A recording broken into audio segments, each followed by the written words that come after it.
Good afternoon, everyone. Welcome to the third talk in the Only One Theme talk series around innovation management. The speaker for today is Sudeshna Banerjee, and she's a partner at KNS Partners. Let me briefly introduce Sudeshna. Sudeshna advises clients on all aspects of prosecution and enforcement of trademarks, copyrights, and domain names. She regularly handles opposition and cancellation proceedings and appears before the Trademarks Registry and IPAB in connection with prosecution and enforcement of trademark and copyright matters. She handles and advises clients in India for protection and enforcement of their trademarks in foreign jurisdictions. Sudeshna regularly advises clients and assists clients in domain name complaints before WIPO and NICSI. She advises and handles IP due diligence and transactional matters.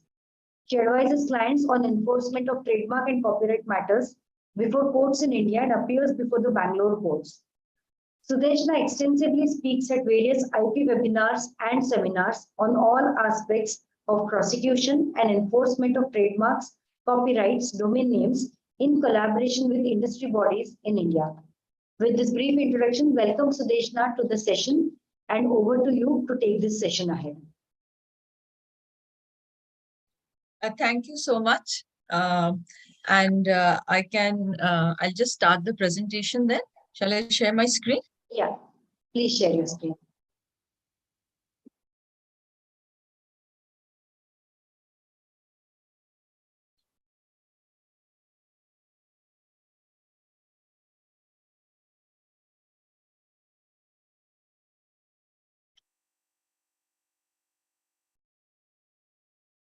Just give me a minute.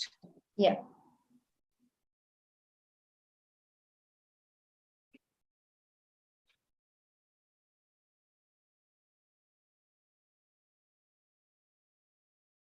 Let me know if you can see my screen. Yeah, you can just go full screen.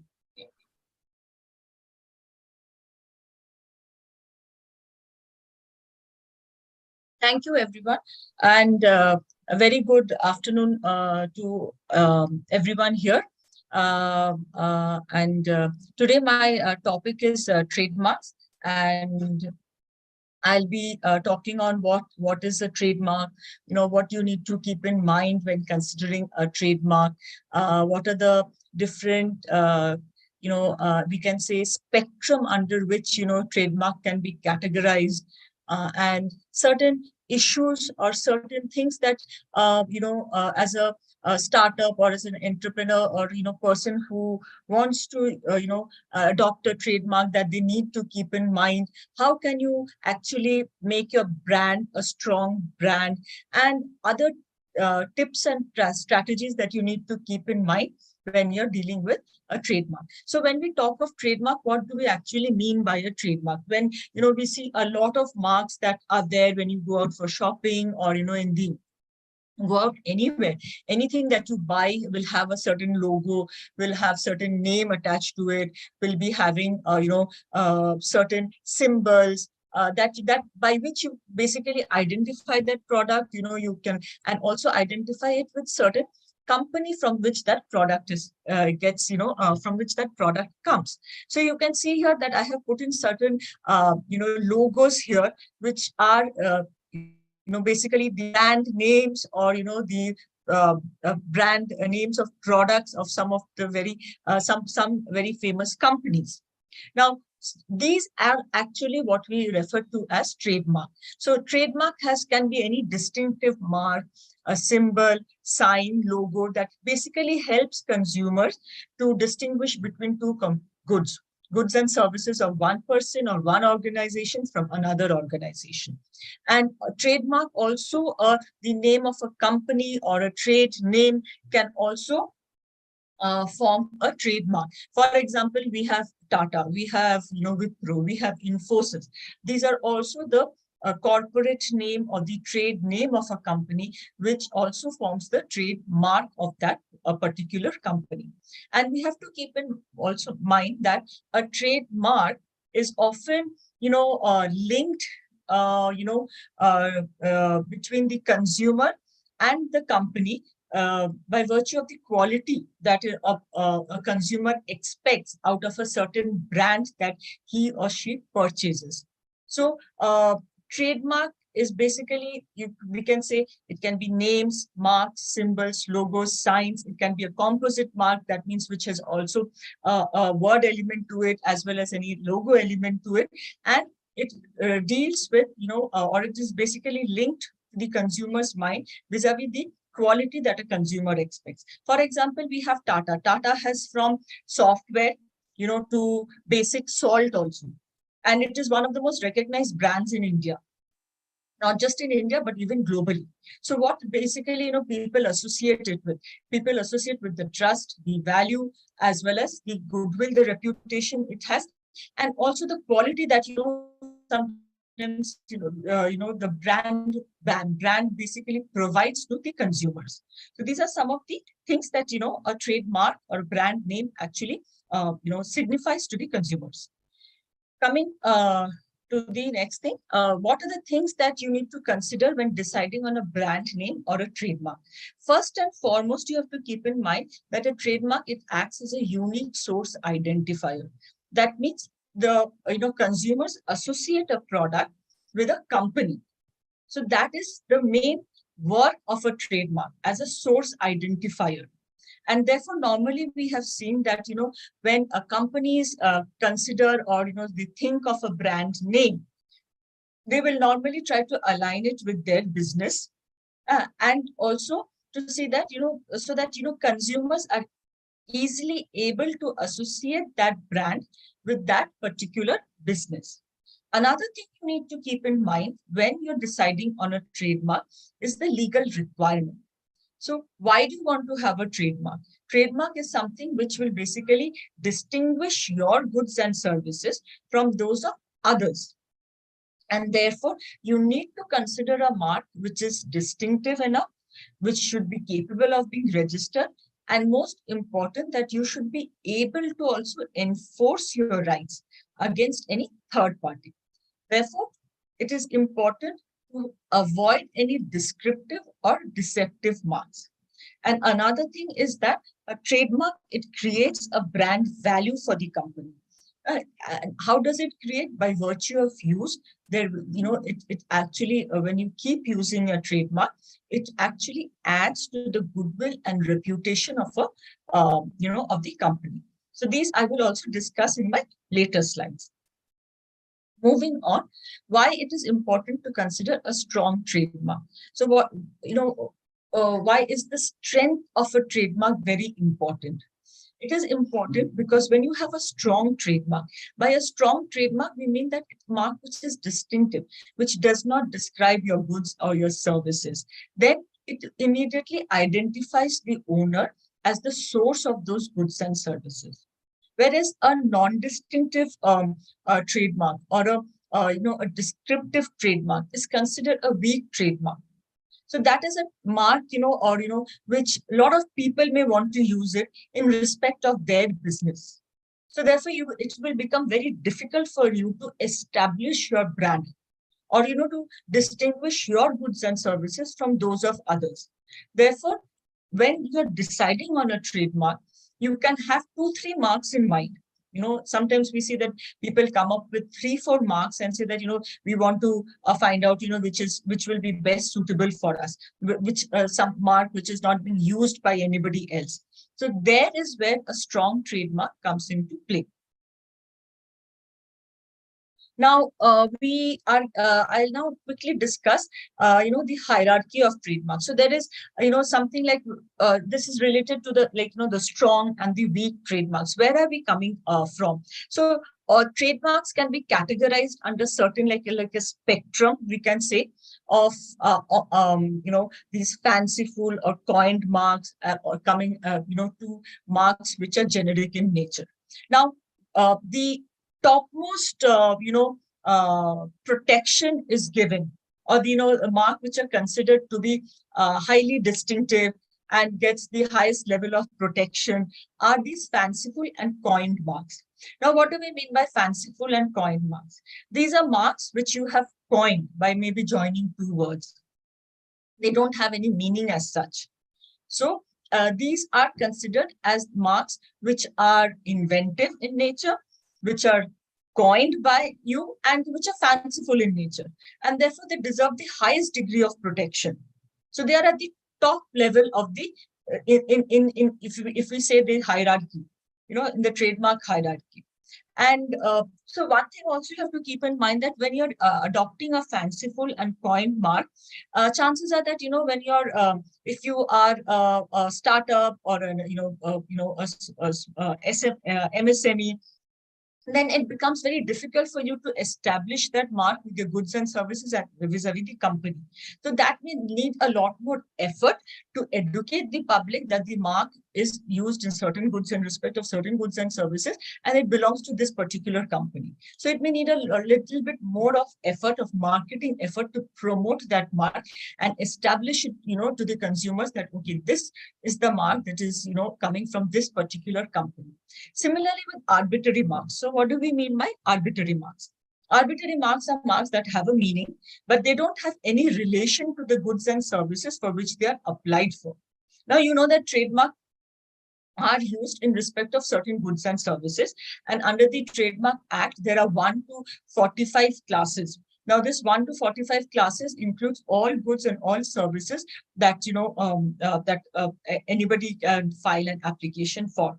So arbitrary marks, similarly, they don't have any reference to the goods and services that a company or an individual or a startup may be providing, but they have some meaning, but nothing in relation to the particular goods and services. They are also given a high degree of protection, arbitrary marks. And similarly with coined and fanciful marks, they also require a lot of effort on the part of the company to basically associate the consumers, or align the consumers with the goods or the services that the company is providing. Next in line is suggestive marks. So suggestive marks, they have a hint or an element of element of reference to what the goods and services are that are being provided by the company. For example, you can say put Airbus and Netflix. So they are used in respect of, Airbus is for aeroplanes and Netflix is for OTT streaming. So these are suggestive marks. Suggestive marks can be registered, and here the the effort that a company needs to put in to basically create the consumer awareness is maybe slightly less, because suggestive marks, like I said, they have a certain element of reference to what actually the goods and services are. Next is descriptive marks. So descriptive marks, as you can see, are totally describing the goods and services, that is the products, and they come basically in the last segment or hierarchy of marks. These are marks which are generally not accepted by the registry for trademark registration, because these are certain marks that the registry feels that cannot be monopolized by any particular individual or any particular organization. Like, for example, sugar-free, or low absorb. So these are certain things that marks which anybody in the in that particular field may want to use it to describe their products. So when you're deciding on marks, it is very important to keep in mind that you do not decide on a mark which will directly describe your product or the services that you're applying for. Though you may feel, or the business may feel that this totally goes with our product, and it will be easy to communicate to the public.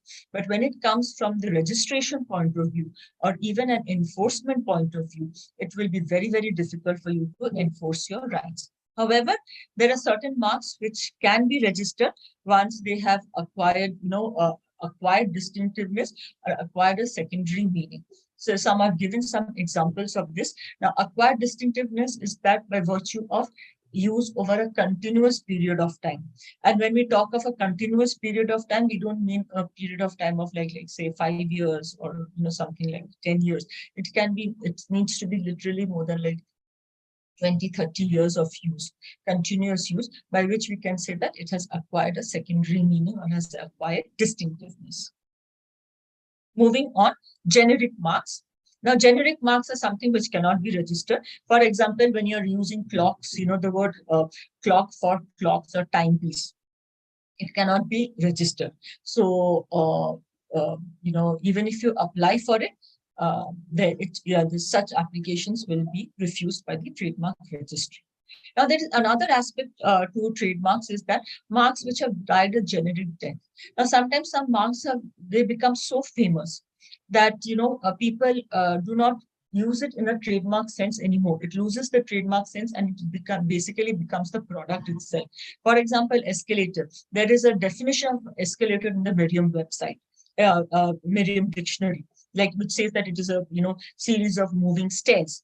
Similarly, with Kleenex, aspirin, and cellophane, they have come to be known as the product itself instead of the brand name. So you have to be very careful, the way the mark is being used. We have seen big companies like Google, and other companies, Microsoft, for example, they have very detailed information as to how their mark is to be used. So most often we say that when we're talking about searching something, we will not say that we will use the search engine Google. We'll just say Google it. So that is where chances are that where your mark can die a generic death. For example, Xerox was another mark. Where people were using it instead of saying that photocopy. The mark was used. The people were using it like I need two copies of Xerox. So that is where companies have taken corrective measures to make sure that their trademark do not die a generic death, or does not become generic in nature. And we have seen big companies putting in a lot of effort to make sure that the trademark is used in the correct manner. So moving on now, identification of goods and services. Now, when you're applying, there was a question in the chat box. Do you want to take it right away or towards the end? Yeah, you can let me know the question. I'm not able to see the chat box. Yeah, I'll read it out. Dr. Shri has asked, I wanted to know if the names are unique, then SEO will be tough and the words searched in internet may not be able to search the company name too. What to do then? Sorry, can you come again? Shri wants to know if the names are unique, then SEO will be tough and words searched in internet may not be able to search the company name too. What to do then? So if I understand correctly, if you're saying if the word is a unique word, so if you have coined a word, so you can always do a search. So when we talk of search, so search can be done. You can do a Google search also to find out if there is anybody, who's using a similar mark. Also, you can do a trademark search from the records of the trademark registry. So do you want to clarify your question?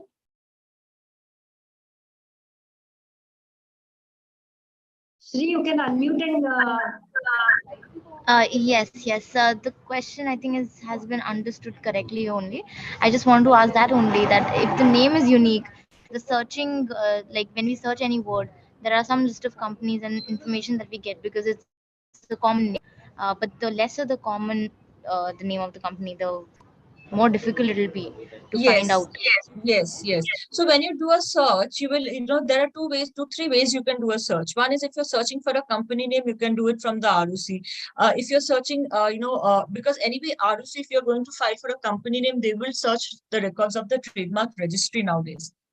Okay, so and also, very important, even if you have done a Google search to find out, Google search may throw up, all the information you need, but also important to find out from the records of the registry, the search. Now, see, when we do a search, if you can see my screen, these are the types of search result will be reflected. Okay, so when you do a search, even if you have a unique mark which you have totally coined, you may not get the identical hit because it is unique, but you may get something which is similar. So once you do the search, you will get to know where you stand or what is the risk that is involved.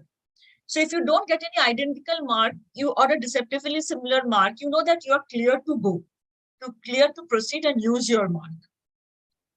Got it? I hope that clarifies.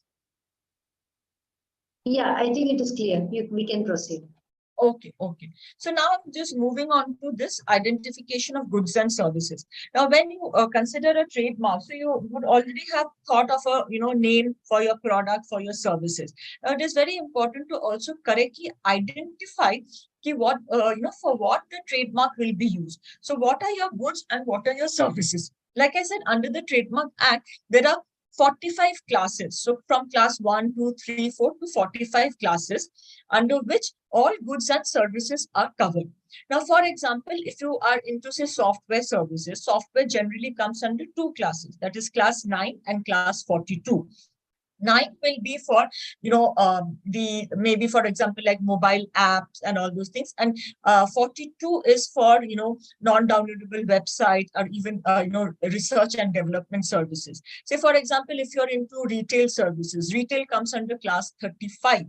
If you're into food and beverages, they come under class 43. So these are the different classes that are there. So it's very important you correctly identify your goods and services. And we would recommend, so when we talk of, say, class 1 or class 9 or class 45, there is a class heading. It is always advisable not to use the class heading, because the class heading is extremely broad.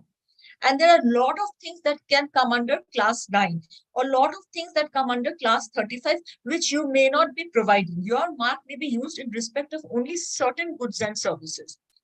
So it is very important that you correctly identify the goods and services, so that tomorrow, if any objection is raised, you are able to overcome those objections based on the goods and services that you have filed. Now, this example that I have before me, if you can see, there are two marks, rapid and rapid ride here. Now, one is registered and the other one is opposed. Now, if you see for the first mark, there are goods, and under this goods and services, there are a lot of goods and services, or, services basically. So 42 is a service class for services that have been identified. Whereas in this, for rapid ride, there are only, you can see, scientific and technological services, research and design relating services there too, industrial analysis and research services, design and development of computer hardware and software. This is what we call as the class heading. Now, when you apply for a class heading, you're basically applying for a huge variety, or, or a wide variety of services, which you will not be providing. So it is always advisable that you apply you identify the goods and services, and then you apply for it. Otherwise, chances are that any third party can go ahead and oppose your application. Another example I'll give here is that, you see, this is another mark called Grid iOS in class 9, and this is Grid ION. Marks are pretty, if you say there's a lot of this, grid is similar, iOS and ION is the only different, letters that are here. And it has been applied by two different entities. And you see, both the marks are registered. Now, if you see here, both marks are in class 9, but they have identified the goods and services that is here. Similarly, here also the goods and services are identified. So that is where, if an objection is raised by the registry, you can overcome such objections when you identify your goods and services. Basically, you're distinguishing your, mark and the goods and services that are covered under it from any third-party marks. So very important to identify the correct goods and services, as to avoid any objection and also opposition at a later point of time. Now, I will be dealing with, the grounds of objection. So here I have included, in addition to India, certain other jurisdictions also, because mostly, trademark, when you are filing for a trademark, whether it is in India or any other jurisdiction, the grounds of objections are more or less the same in most of the jurisdictions. Now, once your application is filed, you will get an application number, which is like a constant number. And after that, the registry will actually, review your application and see if there are any identical or similar marks like the ones I showed in my previous slide. And after that, if they feel that, there is any mark which is similar, or, deceptively similar to your particular mark, then they will issue an examination report. An examination report in India, normally the grounds are grounds of non-distinctiveness and grounds of conflict. So absolute grounds are basically, a ground of non-distinctive, where they feel that the mark is non-distinctive, it is describing your goods and services, and therefore registration cannot be granted. And relative grounds are grounds, where there are other prior marks already in the records of the registry. Now, under absolute grounds, the categories are, Non-distinctiveness, that the mark is merely descriptive, that the mark is a geographical name, or it is primarily a surname, or it is discriminatory against any flag, emblem, or nationality of foreign nationals, or it mark contains scandalous or immoral matters.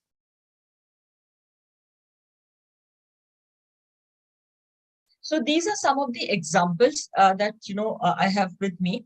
So when a mark is merely descriptive or it is non-distinctive, marks like USA roadside. So there is nothing distinctive about this mark. And so nobody can claim monopoly of like the word USA or for the marks like Schneid's fuel service. This fuel service is totally describes the services that a person is providing. Or for that matter, like creamy for yogurts or world's best burger. Now you may have considered a trademark saying like world's best burger, but there is nothing. It just totally describes the services that you're providing. It just says that your burgers are the best. There is no element of distinctiveness in this mark. So therefore, these are types of marks which are considered as non-distinctive or merely just describing the goods and services. Moving on now, in other jurisdictions also, for example, if it is the name of a state, so these cannot be provided protection. For example, in China, if you're filing an application in China, so marks which consider the name of a state, or for that matter, along with the name of a state in any other, common word like China Telecom. So these are something that it will not be allowed in jurisdiction, not just in China, but any other jurisdictions. Also, if you're filing, something on similar lines, these will definitely be rejected on absolute grounds. Similarly, there are marks which, if you belittle, any nation, like we said, anything which is containing any scandalous, element or scandalous word in it, they will not be allowed registration in any jurisdiction. For example, here the mark is Indian, which was designated for flush toilets, so it was refused registration. Similarly, for marks which are described, it's descriptive in nature, safety for leakage protectors. So which just describes the function or use of the designated goods. These are some of marks. If you consider using it in respect of your goods and services, chances are very high that they will be rejected on absolute grounds.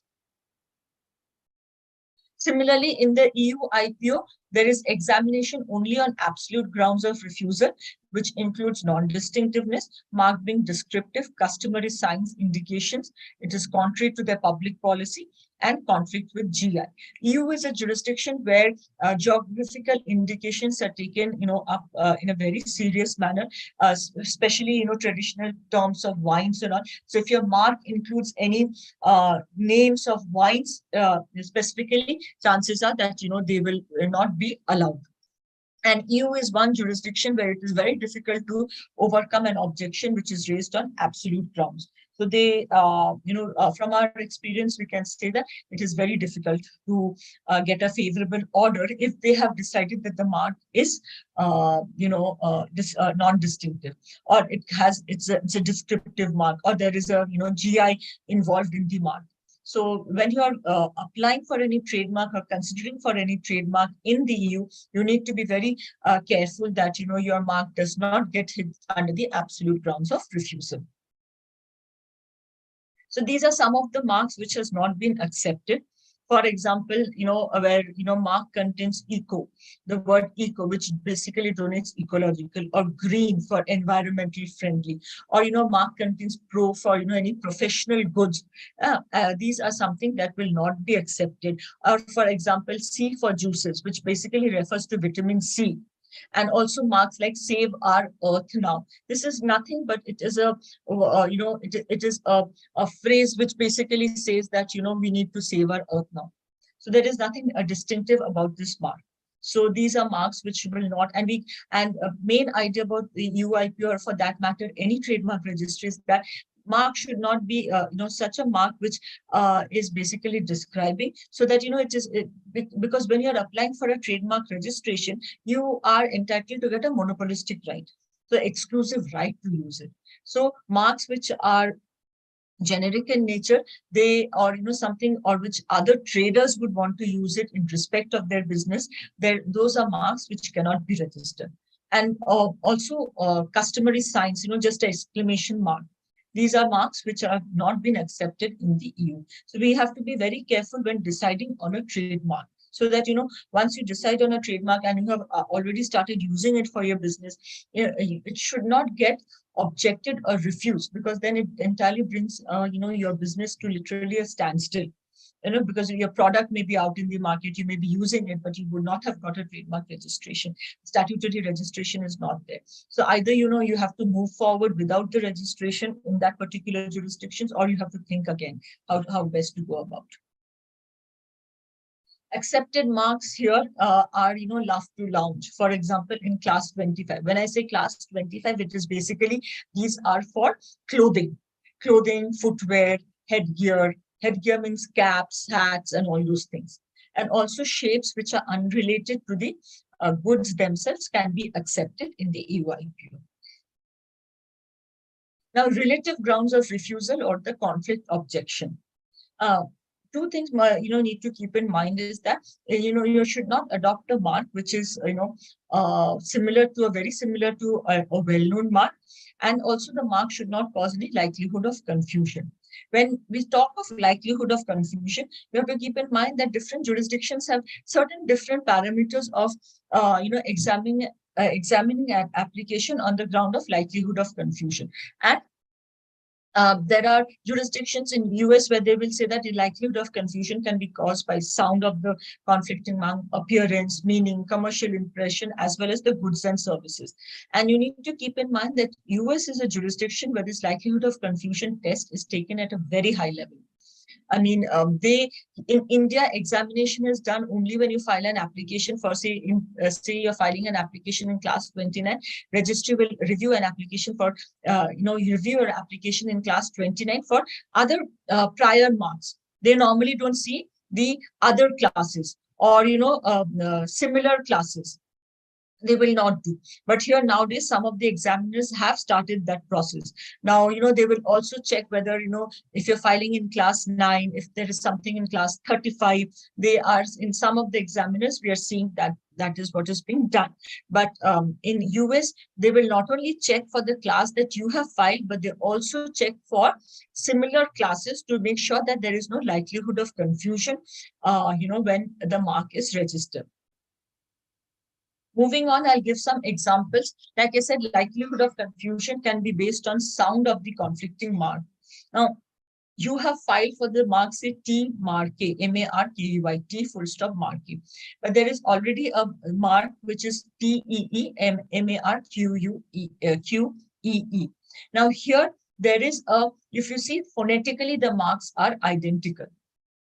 So even if you have put a T dot and then marquee, but considering that the marks are phonetically identical, even if the spelling is different, the chances are that your mark can get refused registration. Now, next is appearance of the mark.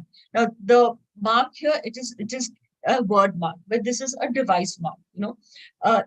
Even if you have filed for a word mark or the other mark is a device mark, chances are that your mark will get registered, because the consumers will see it as T marking. They will not see whether it is written in a stylized manner or highly stylized manner, or whether it is a word mark. So basically, change in font or style will not differentiate the mark. Now, sometimes we say that, okay, no, my mark is, I have written in this style, and this is the font I have used, and, this is the font size that is used, so therefore it makes a difference. No, when it comes from an examination point of view, these things really don't make any significant difference in the mark.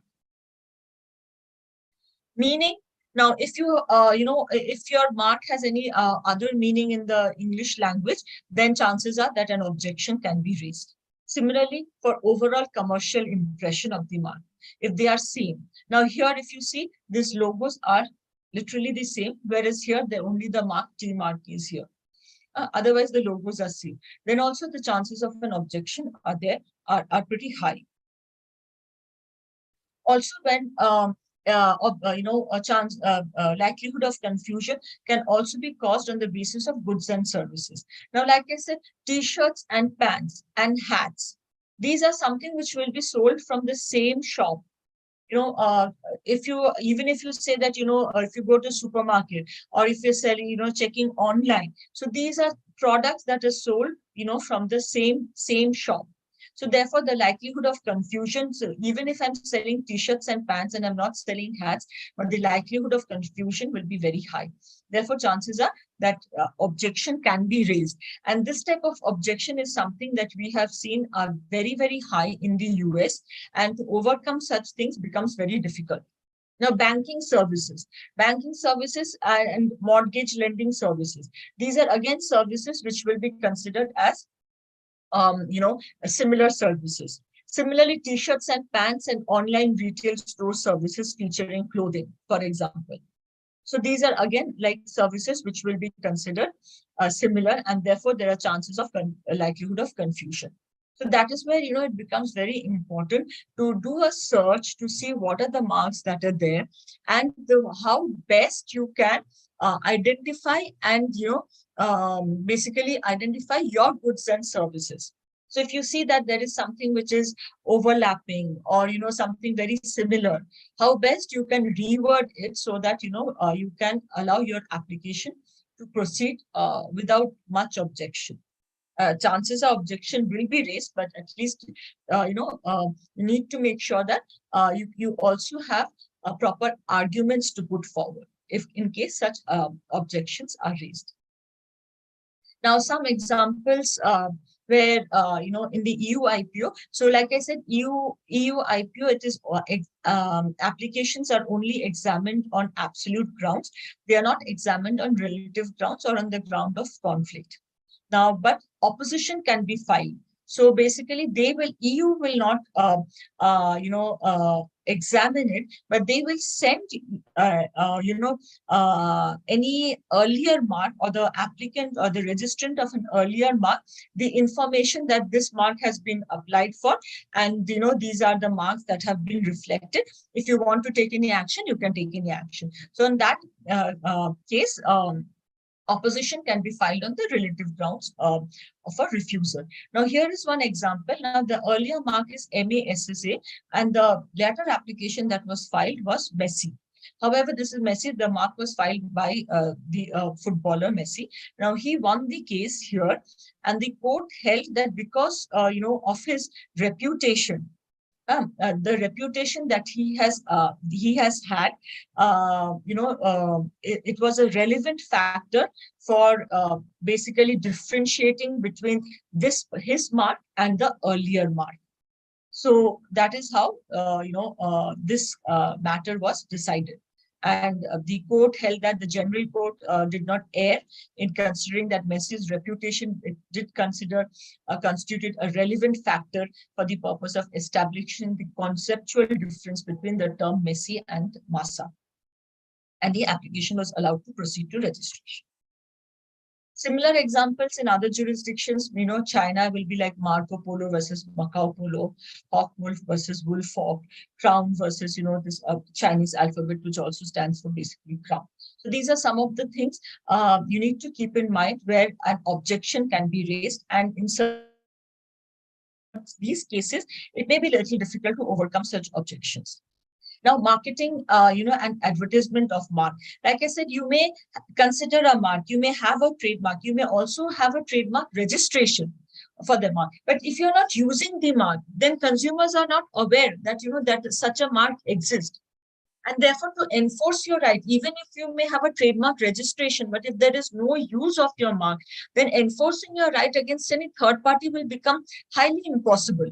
So it is very important that, once you have a trademark registration, not just a registration, once you have decided on a mark, you need to make sure that the mark is used.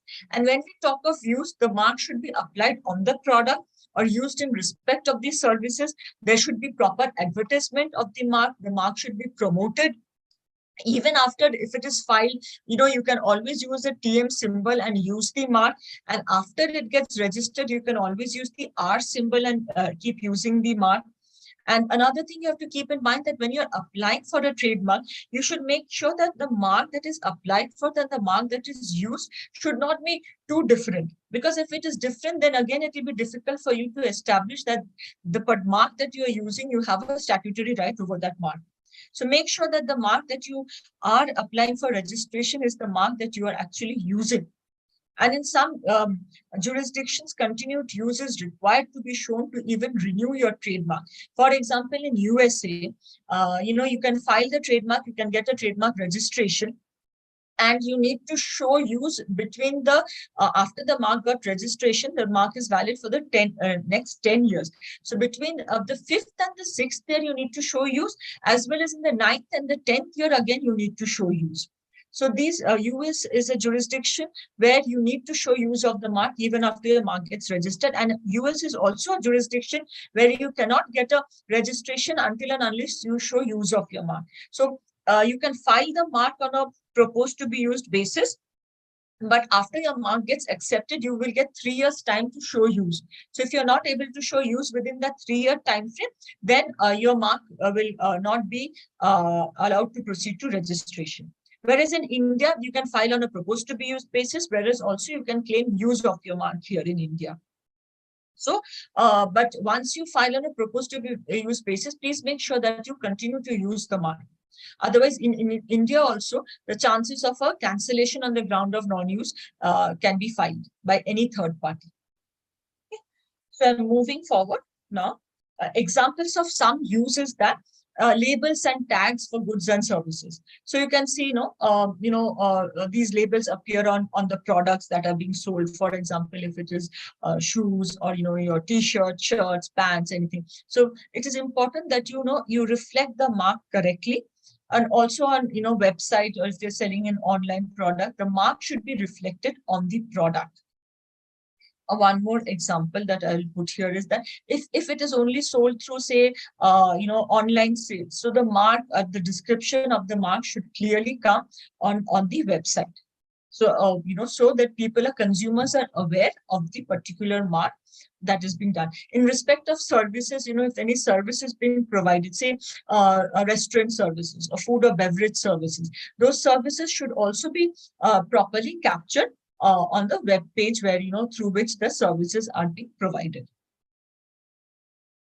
Now, coming to well-known marks. Now, well-known marks are something that, earlier it could be declared by the courts. Right now, also it can be declared by the court, but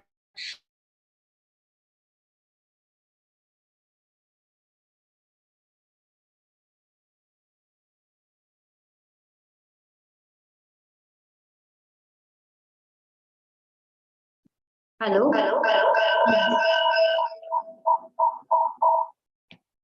yes. Yes, Sudeshna, I think we lost you in between. Okay. Yeah, Can you hear me now? Yeah, very well now. Yeah. So what I'm saying is, like, now there are 117 marks which are recognized as well-known marks in India by the Trademark Registry. And earlier, the courts used to declare a mark as a well-known mark. But after the 2017 amendment, there is a provision in the trademark rules by which, the registry can consider or declare a mark as a well-known mark.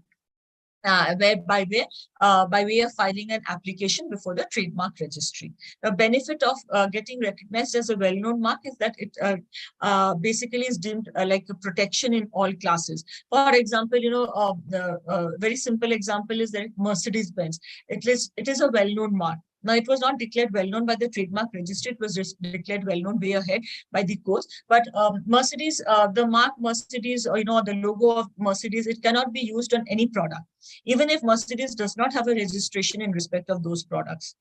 So, there are cases where, they have stopped people from selling nail polish. They've stopped people from selling undergarments under their mark. So that is one of the benefit of getting recognized as a well-known trademark. I'm moving on now. Branding. Now, when you're building on your brand, what are the few things that you need to keep in mind?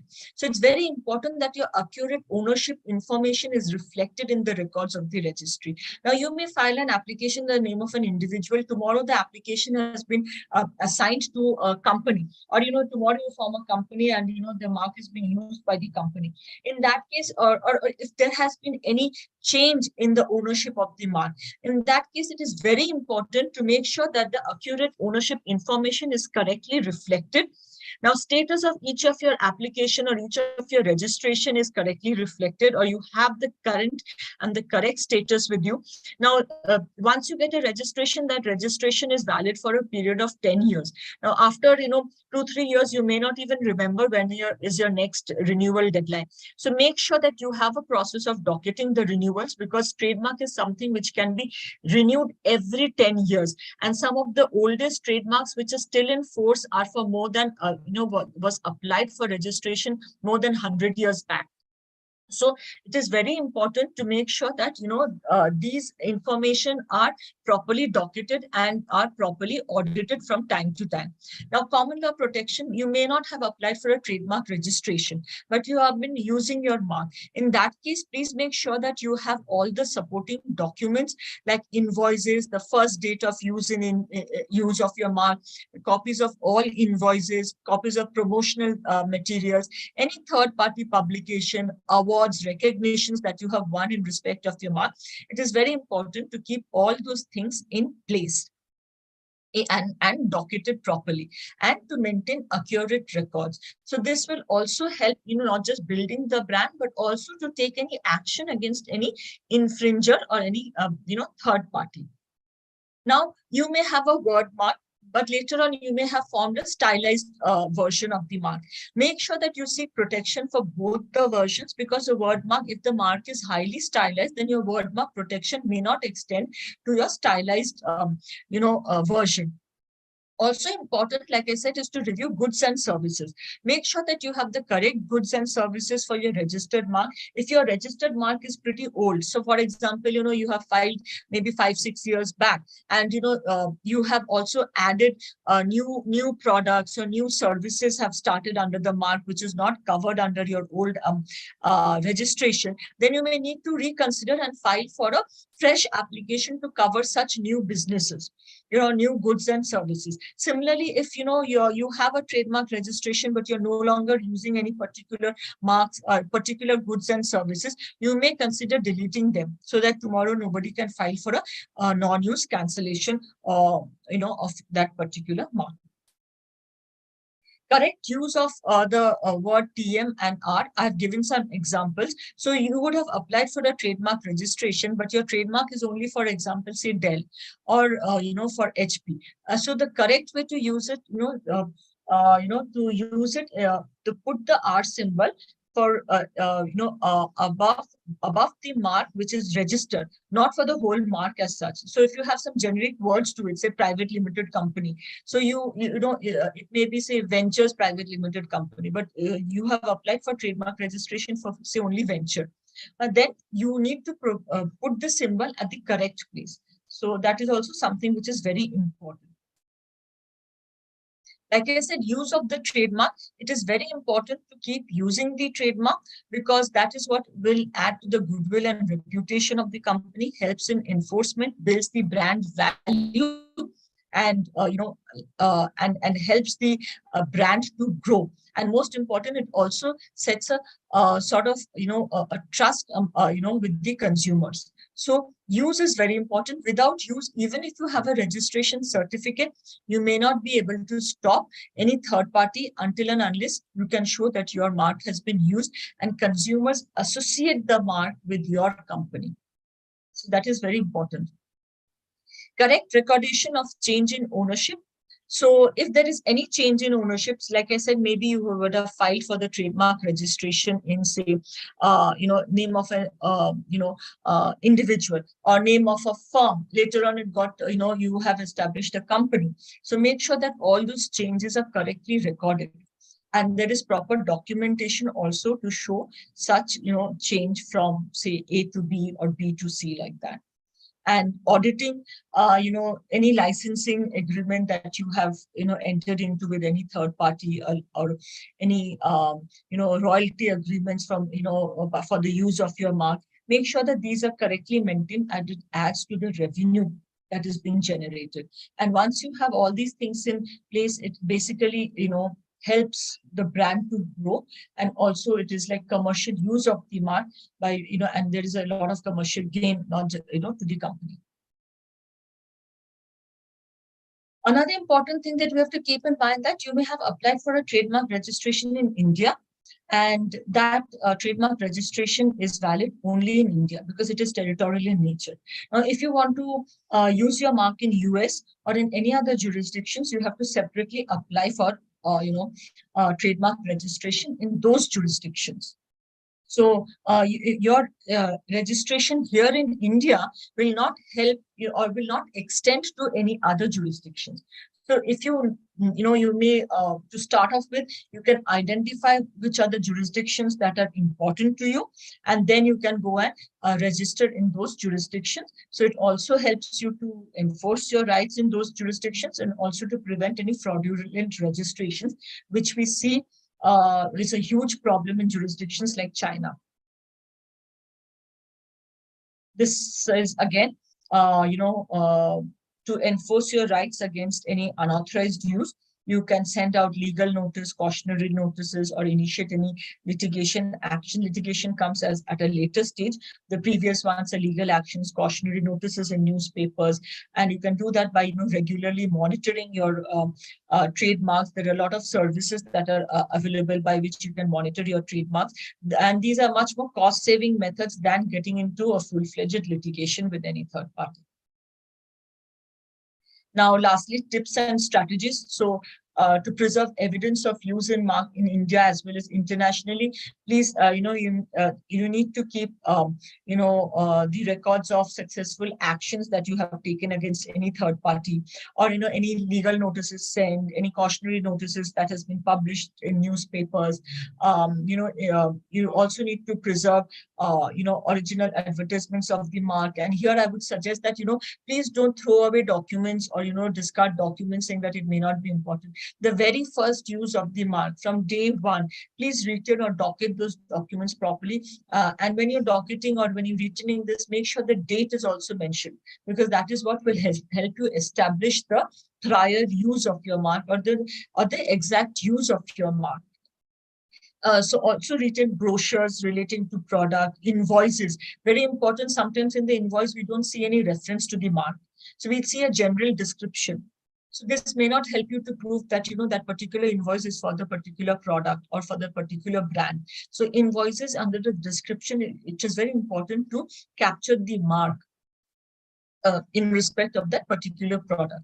And similarly, letters of recommendation, awards ones, photographs, then certified legal proceedings, anywhere any legal action you have taken. So extracts of those, annual reports, because annual reports will also capture, the revenue generated for a particular mark or for the business under that mark, and unsolicited media publicity, and sales and advertising figures. Sometimes we hear that, oh, we don't have, the figures that we have spent on advertising because it is done, as one whole for the business.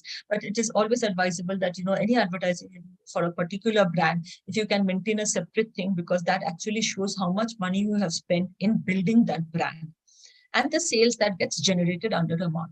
Under constant vigil, like I indicated in the earlier slide also, watch in the marketplace, conduct surveys.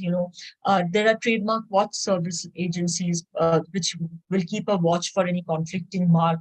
Then, if you come across any third-party mark, then you can always file an opposition and then sending cease and desist notices, cautionary notices, and also you can register domain names corresponding to the trademark. With this, I come to the end of my presentation. I'll be happy to take questions. So Sudeshna, there is one question from my colleague Purvashri. Yeah, Purvashri, you can unmute yourself. Yeah. Hello, ma'am. Yeah. Yeah. I have one query. If company name is already registered as a trademark, and if that company updates the name by changing a small word, single word, then the new application should be filed, or the existing registered trademark can be updated. So, what can be done in that case? See, if the company name is changed and the change is it's not a significant change, you can still, keep using the same mark.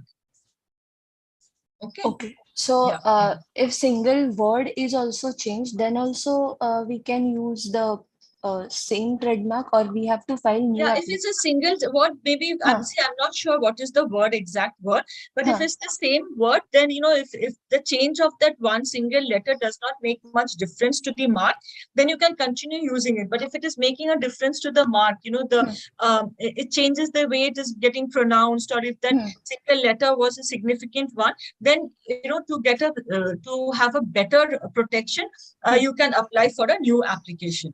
And one more query, ma'am. If we Yeah. file a new application in that case, then our own registered trademark can act as a prior art to us. Yeah, so when you're filing it, when the application will get examined, so that time your prior application will also get reflected. So in that case, you can always say the thing that the mark belongs to your company only. Okay. Okay. Yeah, So if it that is filed in the name of the same applicant. Yeah. Okay. Yeah. Okay. Thank you. Thank you. Yeah. If there are any more questions, feel free to raise your hand. Meanwhile, Sudeshna, I have had a question. So, from the innovator perspective, some of them are innovators and startups in the audience. So, when is the right time to start thinking about going for a trademark registration in their life cycle? Like, suppose they are at the idea stage, or what would be the right time? Like, see, the right time to do is like when you have already decided on the mark. Like, I don't think I've mentioned this. So when you're filing, so you are a startup, you may have, certain ideas, and, you're thinking of, the way, the product or the services is going to happen. So in that case, what you can do is, once you have decided on the mark, that you have finalized it, okay, this is what our trademark will be, it is always advisable that you file the application at that time. Because once we file an application, Sudeshna, we've lost. later on, if there is any change in, yeah, we are. Can you hear me? Can you hear me now? Yeah, it was breaking in between, but now it's fine. Yeah. Yeah, so what I was saying is that the best time to file is like when you have finally decided on the mark, right? So because once you file an application, we cannot make any change to the mark. So if your mark, you suppose you have this, you thought of a mark and you have immediately applied for an application, and after 6 months you said, okay, I'm not going to use this mark, but there is a variation in my mark. We cannot make that change in the existing application. In that case, we have to file a fresh application. So it is always advisable that once you have decided what your mark will be, and that that this is the final mark that will be used in respect of a product or the services, then it is the right time to go ahead and apply for that mark. Yeah. So I had also one more question. So from your practice, for example, do you know any examples like where filing a trademark has been beneficial for a startup? Some stories out of it, like 1 or 2 examples out of it. Say for raising funds or when they're approaching investors. Yeah, definitely. See, a lot of people come to us at the investor stage saying that, oh, we have not done this, and the investors are asking us to, file for a trademark. That time it can get real difficult because, like I said, if you have not done, a trademark search, if you're not aware of this thing, even at the crucial stage where you're actually going and asking investors to invest, in your business, you see that your mark is, not available. That can become a huge problem. So it is always advisable to consider it, because this is an intellectual property. This is something which you can commercialize. And nowadays, every investor, everywhere, for startups, it is very important that, they consider filing a trademark at the initial stage. And for startups, the government has also have policies of, reduced fee. So normally the fee for, organization is 9,000 rupees. But for startups, it is 4,500. If you have a startup certificate or if you have a MSME certificate, then the official fee is also reduced. So it is very important to consider it at the initial stage itself. Because if you have a mark which is clear, you already have a, you may be getting a registration certificate itself. And that acts as a huge boost when you're going for investment pitches. That you can say that, see, I have a valid trademark registration for it, for your mark. So that is a big boost for people, Otherwise, at the investor stage, and we have seen a lot of people coming and saying that, no, it has to be filed immediately because, I have a meeting with the investors on so and so date, and, we have to show them something that we have IP rights and all that stuff. And it may become difficult that time. So that's why it's very important you consider it at the initial stage, decide on the mark, and then apply for the trademark registration. Right. All right. Are there any more Mukta? questions? Yeah. I have one question. Yeah, go ahead. So, hello, ma'am. So, regarding this trademark, many e-commerce portals nowadays, for example, Amazon, so they want any company, for example, startups, if they want to put their product on their portal, so the registration certificate of the trademark. So, is it true or just the application? Yes. If the application is filed and the number is with you, that is sufficient? That is sufficient. So if you're you apply for a trademark registration today, you will not get a registration tomorrow, right? It takes minimum at least 1.5 years to get. But once you file the application, immediately you will get an application number and also a fee receipt from the trademark registry. And your mark will come with all the details. Now, it will be reflected in the registry's online records. So these are some of the documents you can use if you want to launch your product with Amazon. Thank you. Thank you. I don't see any raised hands or any questions in the chat box. We've already addressed the questions in the chat box. So in case there are any more questions, Sudeshna, we will reach out to you over email separately. Thank you so much for this wonderful talk. It was a complete encyclopedia, I would say, on trademarks. So thank you once again for making time and addressing our audience. Thank you so much. Thank you. A note for our audience, the feedback link is pasted in the chat box. Please do give your feedback. We will be having a lot of sessions in this series till almost May 2023. So we do want your inputs to make the series better and more useful. Do also feel free to suggest any topics you want us to address. So with this brief note, we will have the next session on the coming Tuesday. Immediately next week, it is on 18th of October at the same time, 4 o'clock. So join us again for the next session. So thank you, Sudeshna, and have a good day ahead. Thank you, everyone. Thank you.